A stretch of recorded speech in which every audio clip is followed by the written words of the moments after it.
questão profissional, né? Eu acho que o futebol ele tem que ser profissional. Para mim, é um pouco meio assim.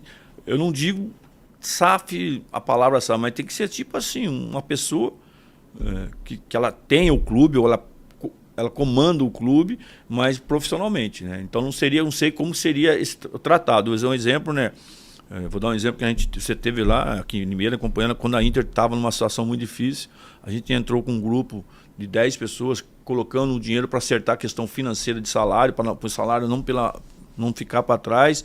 Eu lembro que eu fui o primeiro cara a fazer o aporte integral, porque não conseguia fazer a folha do mês de dezembro, senão não tinha jogador em janeiro. Quer dizer, mas aí foi conversando e as coisas foi clareando e foi tendo uma coisa muito mais legal. E hoje a Inter, eu acho, chegou numa situação muito boa.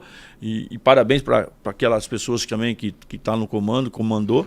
Então ficou mais transparente e aceitação também do trabalho, né? O trabalho que começou bem assim, para ajudar e demonstrar que fazer as coisas certas, com profissionalismo, as coisas acontecem. Você gostava tanto da Inter que você tinha 2 cotas. Eu sei disso. Não era uma só, eram 2. E por que você não continuou na Inter? Não, mas na cabeça nossa, o grande gestor da Inter seria Lelo Catto. Não, mas a questão eu não podia aparecer porque eu tinha uma empresa de agenciamento. Então eu não posso me envolver em clubes. Eu tinha que ser. A ideia que do início era ser a Inter, a gente ter uma empresa que fazia toda a base de contratação, de conversa, para ter. O que acontece hoje, né? Por exemplo, acabamos de falar na Inglaterra, tem as agências. Então hoje, quando você vai para o Brasil, tem 4, 5 clubes que contratam, mas já tem um agente que faz a operação. Por quê? Porque ele já sabe o perfil e tal. Então a gente queria fazer assim, mais ou menos o perfil na Inter, para daqui a pouco chegar 3, 4 jogadores, não sabe de onde veio, como veio, que valor que veio. Quer dizer, então você fica uma coisa dispersa. E você tem que fazer a questão da captação e da venda, meio já sabendo que você está investindo. E a forma de ganhar dinheiro é vendendo o jogador. Você não tem outra coisa a não ser a televisão. A Inter ficou devendo para você? Você não recebeu ou foi doação de sua parte? Não, eu deixei para lá. Obviamente já teve uma conversa falando de valor, mas eu nunca deixei de lado. Eu acho que as coisas que foi feito, tem os caras que investiram. Eu acho que o que mais investiu na Inter foi torcedor da Inter, que gosta da Inter. Então não tem nada para isso. Mas me falaram na época, não sei se é verdade, que talvez algum jogador fosse passado para você. Não foi passado. Era para questão, era para passar, para vender jogadores, para retribuir o dinheiro para aquelas pessoas. Mas não foi passado e a única coisa que a gente tinha é diferente. Não é o passado, é a representação. A representação não tem nada a ver com o vínculo. Então, é o que eu falo. Eu posso ter um jogador na Inter, que trabalha na minha empresa, eu sou representante. Mas vínculo é com a Inter, vínculo é isso aí. Então, mas hoje você não tem mais nada com a Inter? Não tenho mais nada com a Inter, de atleta, nada, nenhum vínculo. Gostaria de voltar a ter? Acho que é um clube, né? Eu trabalho, não posso falar. Eu tenho jogadores. Né? Se amanhã aparecer um jogador interessante que a Inter queira e trabalha com a gente, sentamos e negociamos, não tem nada a ver. E por que você deixou a Inter? Mas a questão é o seguinte, né? O problema é a questão. Eu penso assim, quando a gente sabe um pouco mais dos bastidores, fica um pouco mais difícil, né? Porque o que eu falo, o meio é amador, né? É um meio de doação. As pessoas que estão lá estão largando o seu lado, trabalho, seu tempo, a família, para se doar para a Inter. Mas mesmo assim, são pessoas que não são diretamente ligadas ao futebol. E a gente não, a gente trabalha todo dia. Eu estava dando uma informação para você que ninguém vai saber, amanhã vai acontecer. Hoje é o time da Europa. É uma formação que vai ter meia, quer dizer, isso é uma formação. Se eu sou um cara de clube, já vou, mas é uma formação que ninguém tem, mas a gente tem. Quer dizer, é uma coisa que tem que buscar meias. Futebol é complicado, Lê? Tudo é complicado, mas o futebol é porque assim, é a paixão, né? Quando você lida com paixão e tem que lidar com profissionalismo, aí é complicado. Você pode falar quanto você investiu na Inter naquele período para ajudar? Não, a folha de pagamento, eu acho que o valor lá da época era tudo assim. Cada valor teria que dar, sei lá, se não me engano, era 3 mil por mês, dá 36 mil, eu paguei a folha, eu paguei a folha, entendeu? Então não tem nada a esconder, não tem nada, tudo para mim foi feito. Então na sua cabeça foi gratidão porque tudo a Inter fez para você também? Te fez ser conhecido? Não, a questão da Inter não é nem a questão de gratidão, a gente tem que ser bem coerente, né? Todo mundo também é profissional e são empresários. Tem o lado de entrar e recuperar é normal. A Inter vai bem, recupera e tal. Mas o grande trunfo daquele produto nosso não foi quem deu o dinheiro, quem pegou, quem deixou. Foi uma coisa que estava engasgado para nós que estava lá, que chegamos, era a questão do dinheiro preso da Inter. E eu consegui trazer o advogado da minha empresa, e esse advogado conseguiu em 3 meses, 2 meses, liberar o dinheiro que estaria lá. Quantos trabalhos de advogado foi feito? E não foi. Foi o trabalho que nós fizemos em 2 meses e liberou o dinheiro. Até hoje, graças a Deus, esse dinheiro está fazendo muito sucesso para a Inter. Então eu trouxe o Taimon Bueno recentemente aqui no podcast, ele foi o grande responsável pelo renascimento da Inter. Você tem seu tijolinho lá também, Lê? Pelo momento que a Inter está vivendo hoje, Série A1 do Campeonato Paulista, bem financeiramente, você tem seu tijolinho?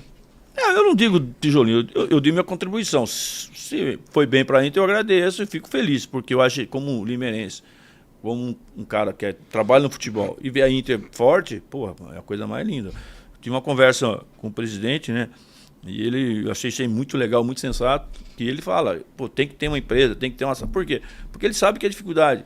Não é fácil você disputar outro Campeonato Paulista. Por mais que você conseguiu uma façanha assim, e o outro ano? Como vai ser? É difícil, então é complicado. Então, se não tiver uma estrutura, são pessoas que formam. Hoje, eu analiso assim, ó, nós tivemos em Novo Horizonte, terça-feira e quarta, vendo Novo Horizontino e Mirassol. Pô, Novo Horizontino e Mirassol, com todo respeito, as duas entidades que a gente é parceiro, e a Inter? Mas a estrutura que os caras têm, mas é profissionalismo. Então é isso que eu falo, tem que ter. Mas você vê que a Inter está crescendo? Vejo. A questão é a seguinte, hoje todo mundo quer jogar na Inter, isso é legal, por quê? Tá tudo em dia. Tá tudo começando a dar estrutura, isso é legal. Então isso o jogador pega, o jogador conversa, os jogadores se falam, a empresa se falam.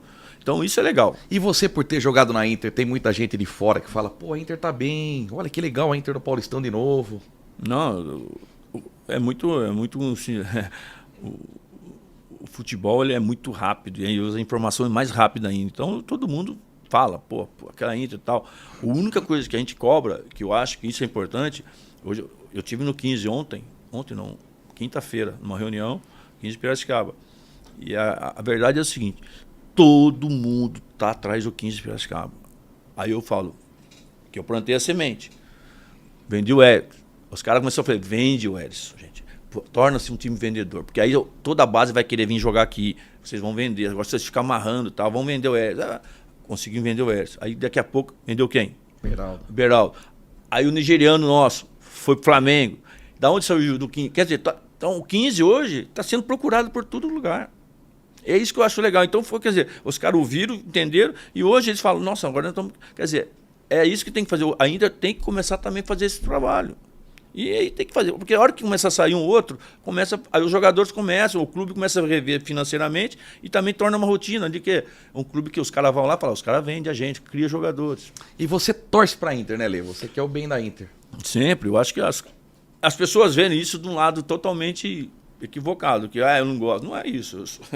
Eu fui lá o primeiro cara que ajudou, que montou o esquema, tudo aquele, trouxe um advogado profissional da área que trabalha com a gente, foi lá, fez o negócio. Quer dizer, então, pô, não tem nada. Mas eu não sou o cara que fico falando, não sou o cara que vou, tipo, tô conversando porque ele tá perguntando. Sim. Mas não sou falando lá, vou lá, fico. Não, eu fico na minha, respeito, tá bom. Como que foi seu relacionamento nesse período com o Celso Potec e com o João Valim? O João Valim que depois viria até ser cliente da RJ.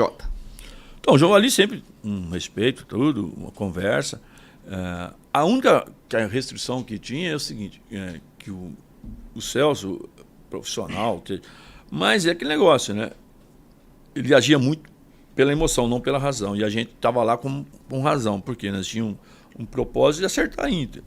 E ele tinha o conduto como diretor, de ver a questão do jogador. Então a gente tem que separar atleta e diretoria. E acho que é aí que ele misturou um pouco. Talvez foi aí que desgastou, né? Perante o grupo. Deu uma rachada, né? E aí conversava conosco e executava outra coisa. Então foi isso que às vezes, mas se trata também de uma questão, um Benegado que ajudou, tentou e também fez essa parte muito importante para essa ascensão da Inter. E o João Valim? O João Valim, o técnico, que era, por isso que ele era subordinado ao Potec, e aí criava um pouco assim na questão do jogador. Então, quando trazia alguns jogadores, não podia porque era aquilo. Sabe aquela história? Que não é isso. Família Valim. Família Valim. Então é isso aí que criou um pouquinho. Mas depois, obviamente, ele teve um entendimento. Tanto que todo mundo, né? E aí o futebol paga, né? O que ajudou ele lá atrás, no fim, foi o que tirou. Entendeu? Olha como que é. Então é uma coisa que o futebol é muito legal. E eu tô me lembrando aqui que o André Guilherme é um cara muito bacana também. Seu amigo tá ainda na empresa, tá? Tá na empresa. Tá na empresa. Amadureceu muito, o profissional. Hoje eu acho, pela experiência que ele lida com a gente, entendimento de futebol muito grande, análise muito forte, quer dizer, é um potencial muito, muito grande que podia ser utilizado, né? Porque é um leonino fervero, foi até na época diretor-presidente. Quer dizer, então, isso que eu acho que tem que estar mais próximo, porque está dentro, tem um custo mais fácil. Eu lembro na época que o próprio André falou, olha, eu posso ser presidente da Inter, e você apoiava ele. Você acha que ele poderia ser presidente? Pelo grupo, sim, porque era uma gestão, né? Não era ele que era. Vai ter uma gestão por trás. Eu acho que isso que faz com que você consiga ter o sucesso, né? Eu acho que. Porque por mais que você coloque lá o maior presidente financeiramente bem pra caramba, se ele não entender do futebol, ele vai acabar com o dinheiro dele e o time não pode ter um acesso um ano e um bem no ano. Mas do restante vai falir, vai quebrar. Mas um dia eu volta para Inter? Não, o que eu falo, eu direcionei esse trabalho, minha empresa agora, uma coisa mais sólida em termos de fazer uma coisa mais grande, de trabalhar no meio do pessoal grande. Então dificilmente eu vou ter condições de trabalhar num clube porque você não tem essa ligação. Tanto que a gestão da Ferroviária é a gestão da Ferroviária, não é do Juliano, entendeu? Isso